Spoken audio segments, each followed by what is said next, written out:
All right, let's get started with Dagon by H.P. Lovecraft. H.P. Lovecraft, obviously being a very interesting figure, has a history of being a terrible, terrible person, but has written a lot of influential fiction that has inspired a lot of horror and, in a variety of genre. Film, books, television, games, all sorts of stuff. So I'm interested to see how another adaptation of that is. Dagon is a faithful interactive adaptation of H.P. Lovecraft work, focused on story and atmosphere. You will not find difficult choices, action sequences, or inventory management here, and movement is limited to progressing through locations along with the plot. Ooh. Okay. I'm writing this under an appreciable mental strain. So I'm assuming we're just going to go through like vignettes then. Oh, okay. Let's see. During the game, you will encounter interactive elements. Some of them will allow you to continue your journey, others will reveal interesting facts about the original short story. So Dagon, like the actual short story, its historical background and the author. Some of the trivia is hidden, and how much are you going to get into the author? Because, oh boy, H.P. Lovecraft was not a good person. In fact, he was a terrible person. Some of the trivia is hidden. In order to find these secrets, you must focus your eyes and look for the Elder Sign. Okay, so the Elder Sign is like a branch. Gotcha. Can do. Okay. Oh, okay. So that moves us, I'm assuming, to the next area. Yeah, H.P. Lovecraft is, I would say, a very tough author to enjoy. I feel like there's like an argument like academically and historically interesting, but going back to his work it's not the best. Oh, Lovecraft letters. As to letters, my case is peculiar. I write such things exactly as easily and as rapidly as I would utter the same topics in conversation. Indeed, epistolary expression is where me largely replacing conversation, as my condition of nervous prostration becomes more and more acute. I cannot bear to talk much now, and am becoming as silent as the spectator himself. My loquacity extends itself on paper. Man, he is just such a wordy jerk. Throughout his life, Lovecraft penned around 100,000 letters to his friends and fans, out of which about 10% survive to this day. Still, 10,000 letters? But his tendency to endless correspondence was a relatively late growth. In youth, I scarcely did any letter writing. Thanking anybody for a present was so much of an ordeal that I would rather have written a 250-line pastoral or a 20-page treatise on the rings of Saturn. Lovecraft would often skip meals to afford postage. Collections of his correspondence have been published in various books, and selected letters can be found online. Some readers consider them his most important legacy. I'm okay. Considering some of the wild things that he's written in some of those letters, I imagine. I don't know if I want to be friends with some of those fans. You can read the yeah, I want to read it immediately. Okay. All right. I guess, is that everything in here? I think so. Okay. On to the next scene. Penniless, and at the end of my supply of the drug, on to the next dialogue. Makes life endurable. I can bear the torture no longer, and shall cast myself from this garret window into the squalid street below. Okay. Do not think from my slavery to morphine. Oh yeah, someone is way into the drugs. Yeah, morphine. So it's actually interesting, the history of morphine. So like, morphine is a more pure form of, so I forget the exact order, but essentially people were addicted to opium, so they decided to give them morphine as a way to treat that, and then they thought that heroin was a great way to treat someone's addiction to morphine. So it was just bad all the way down. When you have read these hastily scrawled pages, you may guess, though never fully realize, why it is that I must have forgetfulness or death. I mean, you've seen some things. Are there any elder signs around here? I want elder signs. I need, oh, we got an elder sign. Morphine. Morphine entered into use in the 19th century and was routinely administered to treat severe pain during the American Civil War and World War I. It was sold without restrictions until 1914. Think about that. Morphine used to be an over-the-counter, like, just walk in, like, you're getting lozenges. You're like, oh yeah, I'll have some honey lozenges and, maybe 2 bottles of morphine. Morphine became more popular after the invention of the hypodermic syringe around 1854. While it definitely increased, yeah, sweet Flintstones chewable morphine. Friedrich Saturner invented it, who first isolated the substance, originally named it morphium after Morpheus, the Greek god associated with dreams. At the time when Dagon was published, morphine abuse, known as soldier's disease, already posed a big problem in the United States. Actually, that's another fun fact. So, like, opium dens. Classically, you see people in like, when they're depicted there, they're kind of laying down, right? Because they're obviously high as a kite. But the interesting thing is that's actually where the term hippie comes from. People lying on their hips as they're smoking opium. Like that, as far as I know, that is the true origin of the term hippie. Do we have any more elder signs here? No. Okay. Oh, changing scenes. It was in one of the most that's a little fun least fact. frequented parts of the broad Pacific that the packet of which I was supercargo fell a victim to the German sea raider. Oh, well, that's not great. Okay, so you're about to be boarded, I guess. Okay, anything we can do about that? I guess maybe just throw yourself into the sea. Oh, we got ourselves another elder sign.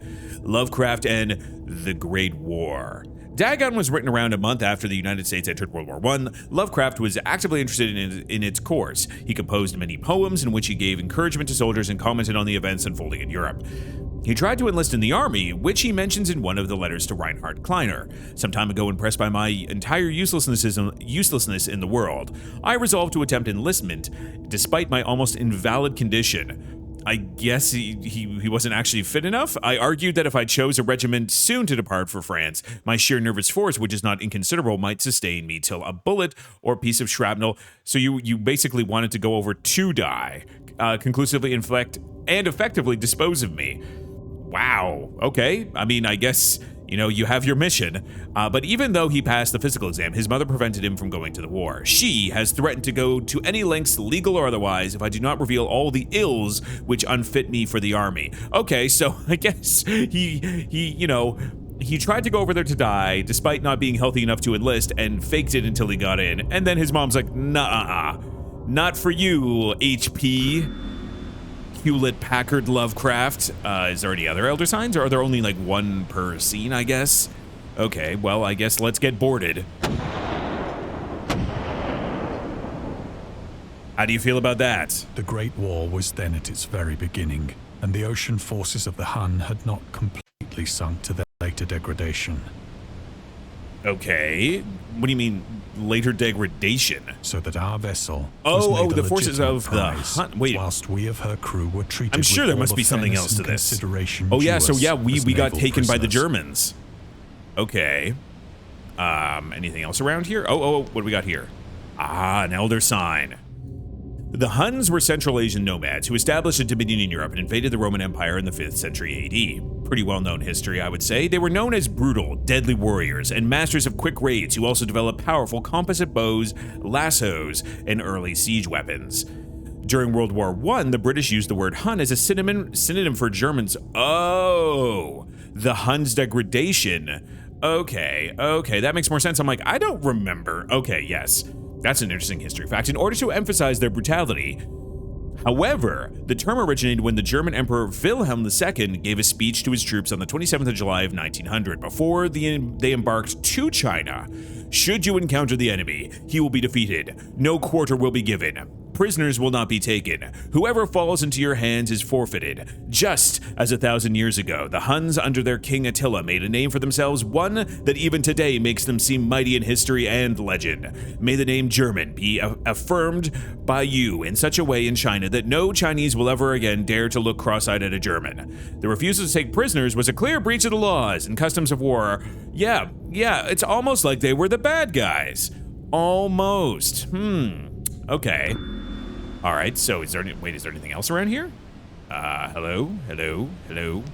All right, well, I guess this is the next. Oh, we actually walk forward. I can see why this has a VR mode. So liberal. Like, this makes a lot of sense with the way we're like kind of standing discipline of our around, like captors, experiencing that 5 an days after environment. we were taken, I managed to Oh. escape alone in a small boat Okay. with water and provisions for a good length of time. Hell yeah, get out of there, buddy. Anything else around here? Any symbols in the sky? That would be a good place to hide them. Wait, is there no elder sign here? I don't see any. I mean, maybe not every scene has an elder sign, I guess. There can't be that much trivia. You know, maybe you want to limit how much people learn. Okay, Kerplunk, I guess we escaped When our I German finally captors. found myself adrift and free. I Yeah. had but little idea of my surroundings. Yeah, we're kind of in the middle of the ocean right now, huh? Never a competent navigator. I could Oh, only I would be guess toast. vaguely If by I the got sun stuck in and the ocean like stars this, that I was good luck. somewhat Do you know what? south of the Honestly, equator. just drink the salt water. Yeah, I think this was a VR game first, and then they decided to put out a desktop mode, which makes sense. Like, this is still, like, interesting to experience. Like, I like games that are also, like, story narrative driven. Of the longitude, I knew nothing. And Yeah, no good. island or I can't help you coastline with was this in one. sight. You know, I can navigate a road, not the open ocean. Anything else around here?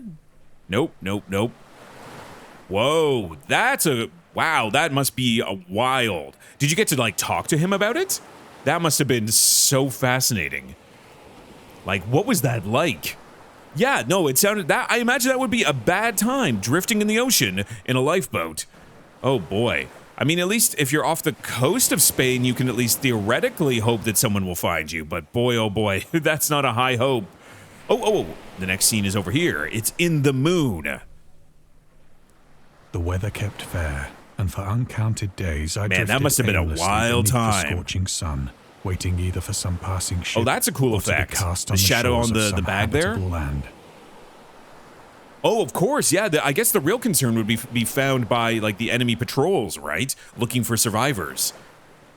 Yeah, I imagine drifting aimlessly like we are right now would be a terrible time for your, like, mental health.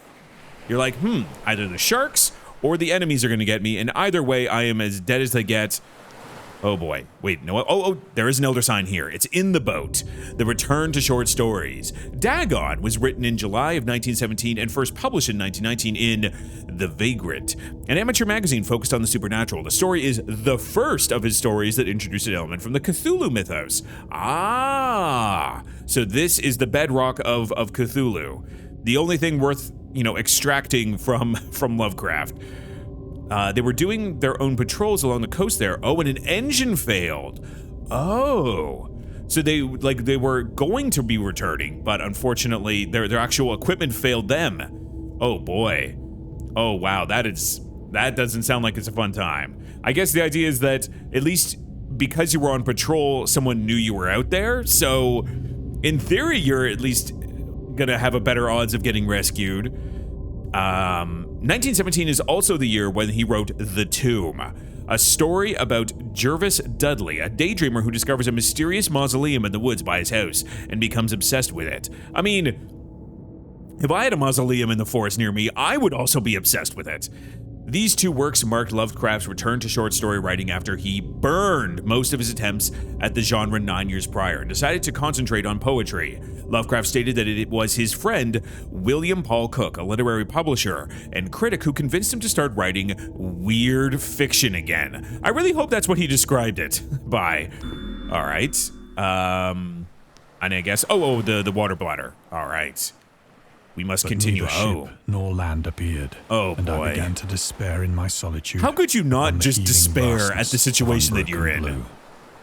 Like, you're getting, like, cooked in the sun, you know you have limited supplies, and the sharks and the Germans are after you. The change happened whilst I slept. Sorry, the change? The change? Its details I shall never know. Okay.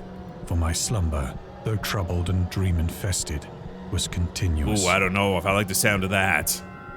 Oh, oh no, oh no, oh no, everything's so goopy. Oh, it's so bad here. Oh no, no, no, no, no, no, no, no, no, no.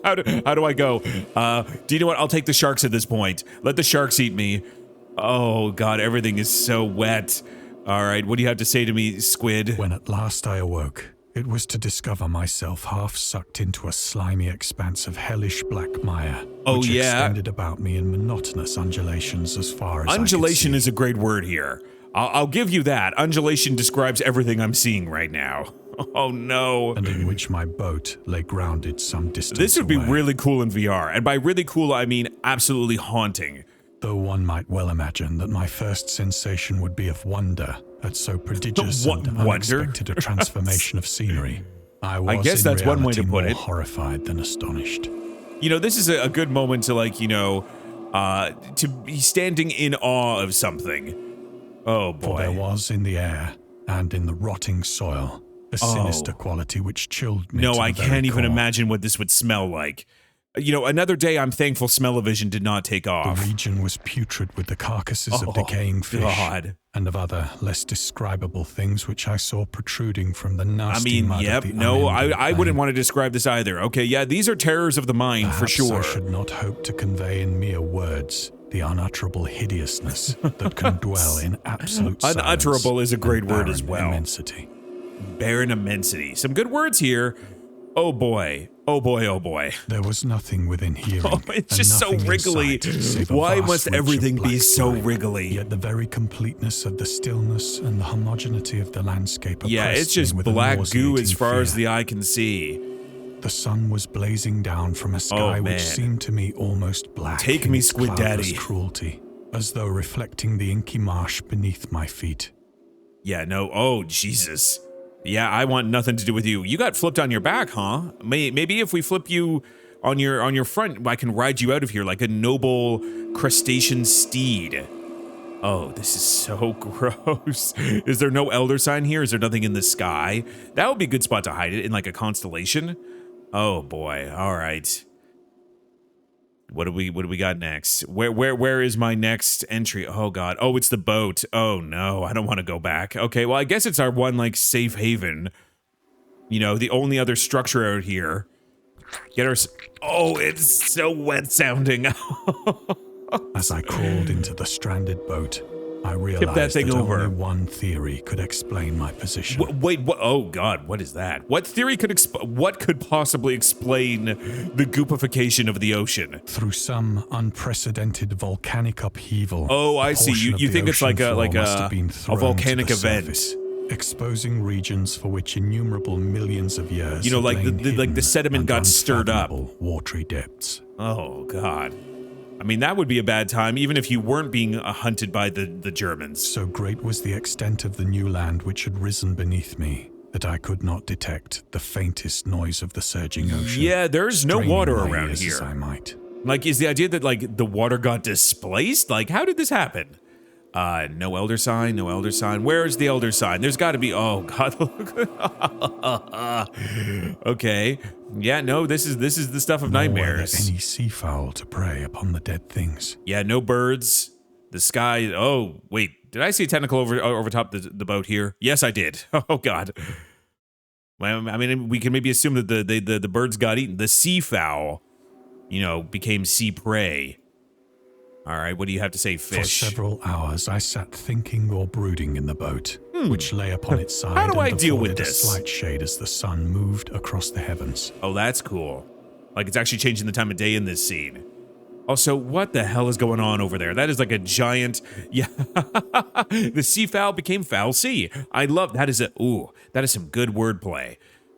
Why is there a giant, like, ooze pimple over here? No, none of you guys seem to care about this. As the day progressed, the ground lost some of its stickiness. Well, yeah, it's going to dry out. There's no more ocean. Sufficiently for traveling purposes in a short time. Okay. That night, I slept but little. And the next day, I made for myself a pack containing food and water, preparatory to an overland journey in search of the vanished sea and possible rescue. What direction could possibly be the right direction here? Yeah, maybe. Oh, yeah, it could be like a giant eye or like an orifice, like a giant ocean cloaca. On the third morning, I found the soil dry enough to walk upon with ease. Okay. So the ocean is drying out here. The odor of the fish was maddening. Oh God, it would smell so terrible. Graver things to mind so slight and evil, and set out boldly for an unknown goal. Unknown. Yeah. Where could you possibly think would be a good spot to visit here? Every angle of the horizon is bad and goopy and undulating. All right. Oh God. Again, this would be so good in VR. All day I forged steadily These all just westward, look like tentacles on the guided ground. by a faraway hummock which rose higher than any other elevation. Well, at least there's some rocks we can stand on. You know, we don't have to just sleep in the goop. All right. Any elder signs around here? Any elder signs? Elder signs. I need elder signs. No, really nothing. What the hell? You look like you look like a submerged alien from Starship Troopers. Oh. Do you know what? Their wet footstep sound effect is very good. Okay. Oh no, a poor whale. Oh no, I'm so sorry. You look so sad. I'm sad for you. Okay, nope, no elder signs around here. Nothing in the sky either, huh? Okay, well, let's continue on. Through the goop. That night, I encamped, and on the following day, please at least on a rock toward the hummock, though that object seemed scarcely nearer than when I had first espied it. They really commit to their giant, gross aesthetic. I appreciate that. Like, you know, the developers of this game really knew how to goopify everything. I guess, yeah, towards the mountain, right? If it is a mountain.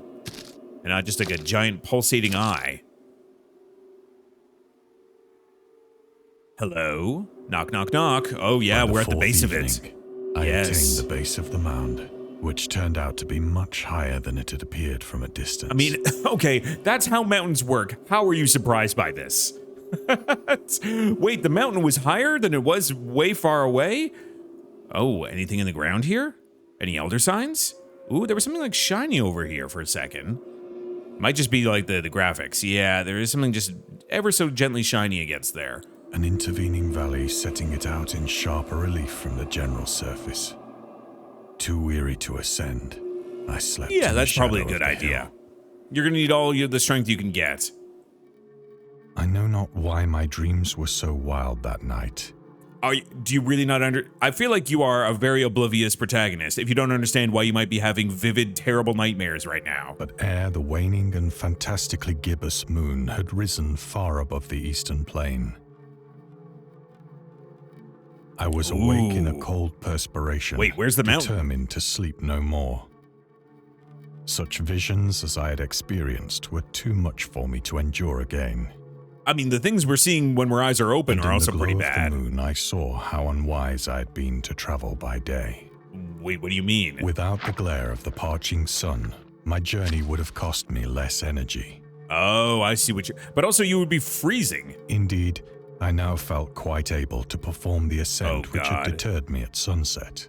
Oh no, doing this at nighttime seems like a very bad idea. Pack, I started for the crest of the eminence. The eminence. Oh, that's good. To pick up the pack here. Are there really no... I feel like we have not found an elder sign in forever. Like, where are you, elder signs?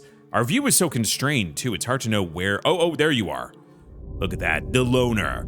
Contrary to popular opinion, Lovecraft was not an ever-frowning, eccentric, grumpy loner. He considered himself to be a person who appreciated humor. Did he, though? I don't know. He would often meet with his friends in his apartment or at various cafes in Brooklyn and Manhattan. At times, his social life was so intensive, his work would suffer for months. I feel like you are painting an unfair positive light on this person. There was a point when he finally decided he needed to put an end to daily meetings in loitering New York cafeterias and resorted to hiding at home. Oh yes, Lovecraft, a known connoisseur of comedy, yes. That's what he's known for. And reading with the main room light turned off, pretending he wasn't there whenever a friend knocked on his door. He also had another method of deterring his guests, which involved greeting them in a bathrobe with an unmade bed visible in the background and piles of paper scattered across the floor. So, you're basically telling us he did become a recluse. Oh boy. Do you know what? I feel like maybe there's a bit of an inconsistency there. You know, he wasn't a recluse, except when he was a strange recluse. The plane was a source of vague horror to me. Vague horror, okay, all right, nondescript. But I think my horror was greater when I gained the summit of the mound and looked down the other side into an immeasurable pit or canyon. Ooh. Whose black recesses the moon had not yet soared high enough to illumine. Now that's a vivid image. Yeah, he wasn't a recluse, he just chose to become one eventually. Like, interesting contradiction there, I guess. I felt myself on the edge of the world. Ooh, I see now that like the imagery there is peering good. Over the rim into a fathomless chaos of eternal night.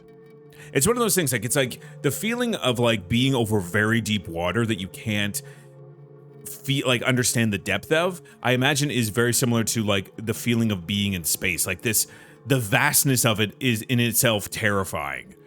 Through my terror ran curious reminiscences of Paradise Lost, and of Satan's hideous climb through the unfashioned realms of darkness. The unfashioned, you know, they really were just not that well dressed. As the moon climbed higher in the sky, I began to see that the slopes of the valley were not quite so perpendicular as I had imagined. Oh, I guess we're going into the pit. Any other elder signs around here? Nothing else in the rocks. That's where we found the last one. Nothing in the night sky. Again, the night sky would be a good place to hide one. In a constellation or something. No, nothing. Okay, into the pit of darkness. Ledges and outcroppings of rock afforded fairly easy footholds for a descent. Well, I mean, okay, I guess you're in a state of poor mental and physical health. May as well go down to the pit of darkness. Whilst after a drop of only a few hundred feet, the declivity became very gradual. Oh boy, this seems like a... Do you know what? You make your own life choices. I'm just here along for the ride. And again, no elder sign around here. Nothing in the ground here. Nothing in the goop. Is there nothing in the goop? No, nothing here? Okay, let us go.